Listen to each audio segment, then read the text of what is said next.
Hello hi नमस्कार, कसे आहात तुम्ही? मजेत ना? मी पण मस्त. मी सोनू आसवाले स्वागत करत आहे तुमच्या आपल्या यूट्यूब चॅनलमध्ये, ज्याचं नाव आहे सोनाज फॅमिली व्लॉग. तर तुम्ही कसे आहात नक्की कमेंटमध्ये सांगा. आणि हो, हसत राहा, खेळत राहा आणि माझे नवनवीन व्लॉग नेहमी बघत राहा. तर मी आज आले आहे, आमची मासिक महिला गटाची मीटिंग असते तिथं मी आली आहे. ही मीटिंग आमच्या एका ताईच्या घरी होती, त्यांच्याच घरी आज मी मीटिंगला आली आहे. नंतर घेऊ पैसे नाही आता.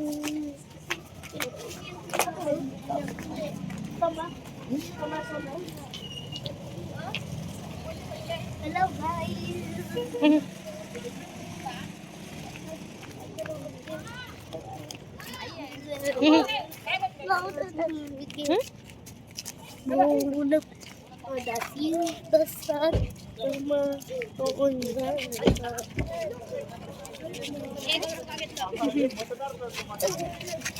कोणता पुन्हा तू इथे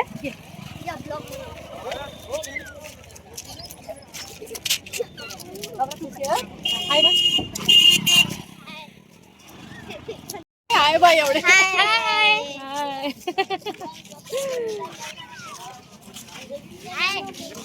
ठीक आहे. त्यानंतर घरी आले. घरी आल्यावर मी फ्रेश झाले, मग केली दिवाबत्तीची वेळ झालीच होती. त्यानंतर तुळशीला लावला दिवा. त्यानंतर करणारा मी स्वयंपाक. तर आज आहे आमच्या घरी काळं मटण आणि सुक्कं चिकन आणि त्याचबरोबर मला आवडणाऱ्या कण्या, ज्वारीच्या कण्या, त्या आमच्या घरी नेहमी बनत राहते. त्या म्हणजे ज्वारीच्या कण्या आणि काळा रस्सा. आमच्या घरच्यांना खूप आवडते, म्हणून नेहमी म्हणजे अधूनमधून आमच्या घरी होतच राहते. तर ते आज आमच्या घरी बनवत आहे मी. गेल्या वेळच्या कण्या माझ्या हातून व्यवस्थित बनल्या नव्हत्या, म्हणून यावेळी मी आईच्या सल्ल्याने बनवत आहे. कारण मोठ्या माणसाच्या सल्ल्याने कोणतेही काम केलं तर ते व्यवस्थित होते, म्हणून मी आईच्या सल्ल्याने करत आहे.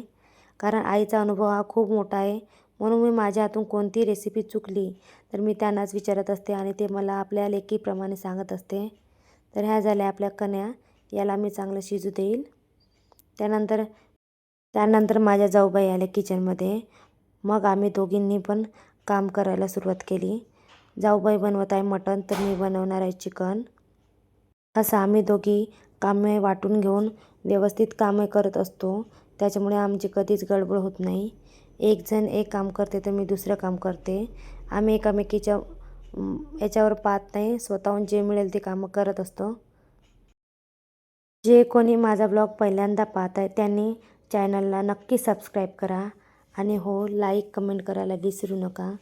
लाईक आणि कमेंट्स तुम्ही नक्की करत जा, म्हणजे मला नवीन ब्लॉग बनवण्याची प्रेरणा मिळेल. म्हणून तुम्ही माझ्या चॅनलला नक्की सबस्क्राईब करा.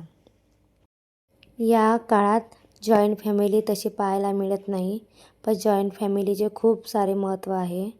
म्हणजे खूप सारे फायदे आहेत. ते म्हणजे इमोशनल सपोर्ट मिळतो, त्याचबरोबर जिम्मेदारीचे आपल्याला ओझं वाटत नाही.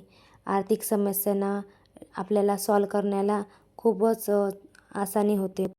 आपल्या लहान मुलांना पण कोणीतरी घरी पाहायला असते, मोठ्यांचा आशीर्वाद मिळतो, म्हणून जॉईंट फॅमिली खूप खूप महत्त्वाची आहे.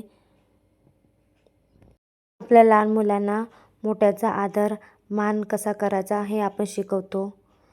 कारण वेगळ्या फॅमिलीमध्ये आपण शिकवू शकत नाही, पण जॉईंट फॅमिलीमध्ये आपण मोठ्यांचा मान कसा करायचा हा त्यांना चांगलं शिकवू शकतो. कारण ते 3 पिढीचे लोक एकत्र कुटुंबामध्ये पाहत असताना त्यांना न सांगता ते समजून येते. आता वाजली आहे रात्रीचे 8:30. मी बनवत आहे पोळ्या, तर वैशू करत आहे सॅलड कट. आईबाबांचा जेवणाचा टाईम झाला होता, म्हणून मी चपात्या करायला घेतल्या.